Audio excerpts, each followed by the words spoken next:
Assalamualaikum warahmatullahi wabarakatuh. Nama saya Hasyifah Ilmi Amimah Ahmad dengan NIM 1204010066 dari jurusan Bimbingan dan Konseling Islam. Di sini saya akan mempresentasikan jawaban UAS metodologi dakwah.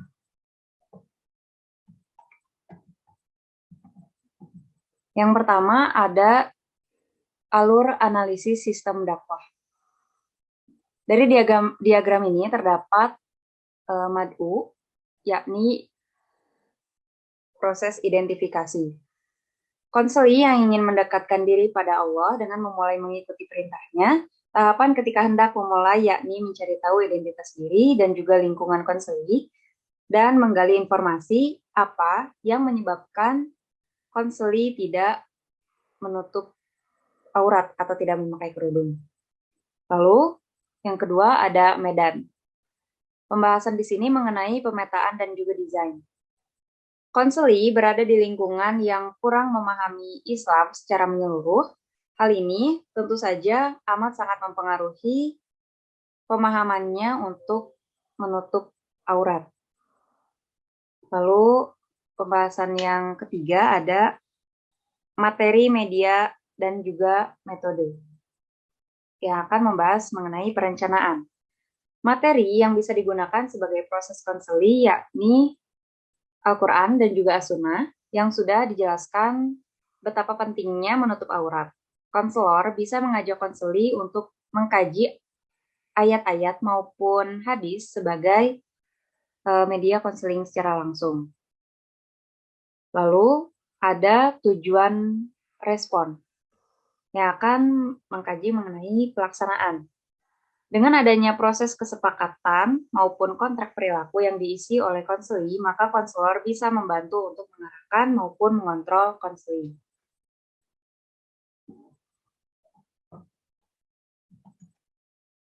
Lalu pada soal yang kedua ada analisis SWOT kecenderungan gerakan dakwah.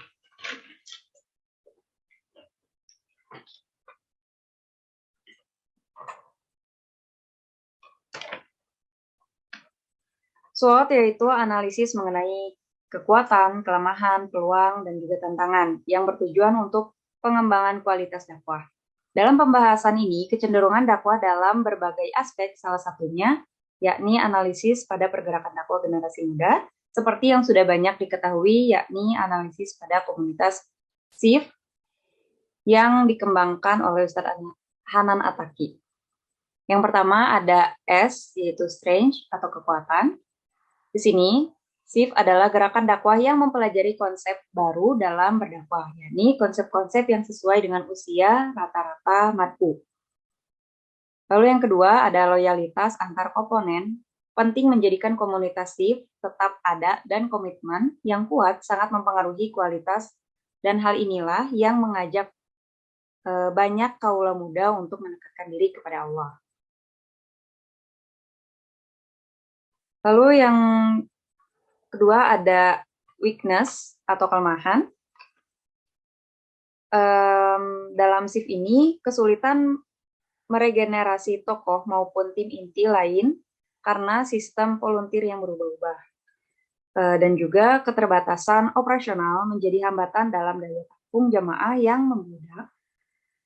Lalu belum adanya dan juga sulit untuk menemukan metode strategi dakwah partisipatif. Lalu ada opportunities atau peluang. Karena komunitas ini berada di Bandung dan juga Bandung memiliki populasi anak muda yang sangat banyak, hal ini tentu memudahkan tercapainya target dakwah pada usia muda. Lalu partisipan volunteer tidak banyak berkurang dan juga banyak komunitas anak muda yang banyak di Bandung dan tentu memudahkan untuk melakukan pendekatan dan mengajak untuk berdakwah. Lalu ada threat atau ancaman. Banyaknya variasi dasar pemikiran dan juga pemahaman yang dimiliki oleh anak muda yang sangat produktif menjadi ancaman tersendiri bagi SIF dalam menyebarkan pesan yang mereka sampaikan. Lalu juga pentingnya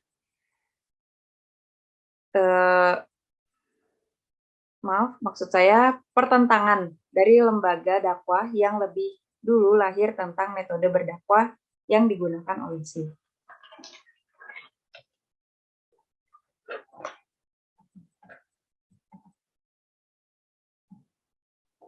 Soal yang ketiga, yakni tahapan operasional metode dakwah reflektif pada bimbingan konseling Islam.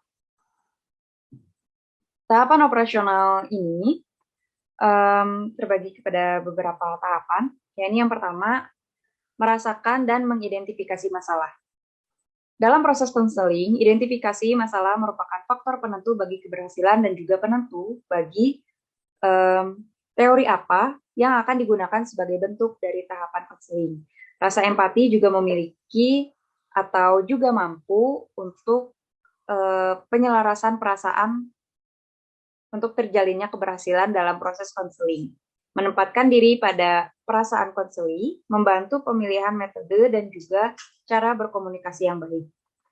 Lalu yang kedua, membatasi dan merumuskan masalah.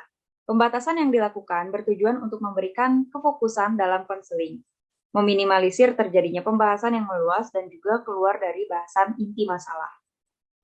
Merumuskan masalah atau klarifikasi masalah ialah mereview kembali dari pembahasan masalah yang diungkapkan oleh konseling. Tahapan ini sebagai tahapan untuk penegasan ulang apa yang diungkapkan konseling dan apa yang ditangkap oleh konseling atau konselor. Lalu yang ketiga, mengajukan beberapa kemungkinan alternatif solusi pemecahan masalah. Pada tahapan ini, konselor memberikan solusi dari permasalahan yang dihadapi konseli. Konselor juga memberikan pemahaman mengenai setiap resiko dari konsekuensi permasalahan yang dihadapi konseli maupun yang dipilih oleh konseli.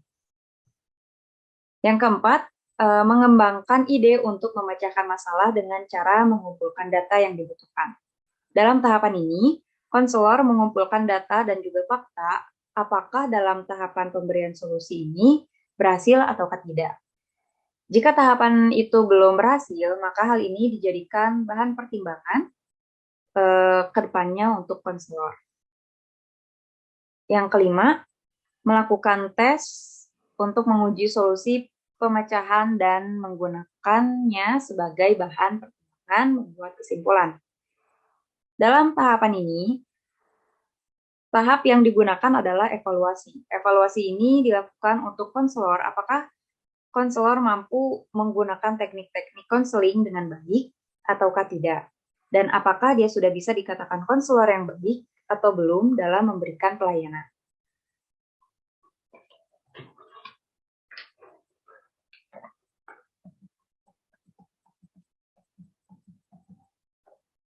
Soal yang keempat ialah metode riset dakwah partisipatif. Yang pertama, pada bimbingan konseling Islam atau BKI, dalam proses dakwah partisipatif BKI, MADU atau konseli lebih mendominasi saat terjadinya proses interaksi, sementara peran dai atau konselor hanya menampung permasalahan yang diungkapkan oleh konseli. Jika sekiranya diperlukan, maka konselor memberikan arahan dan juga solusi. Dai atau konselor bertugas hanya mengambil ataupun menggali permasalahan yang sedang dihadapi oleh konseli itu sendiri. Selanjutnya ada pengembangan masyarakat Islam atau PMI. Pengembangan masyarakat Islam ini berdasarkan pola pengembangannya dan juga pada bagian-bagian bentuk dakwah, maka PMI lebih fokus pada pemberdayaan sumber daya manusia, lingkungan hidup, dan juga perekonomian umat. PMI juga melakukan transformasi ajaran Islam melalui aksi amal soleh, yakni berupa pemberdayaan dari manusia itu sendiri.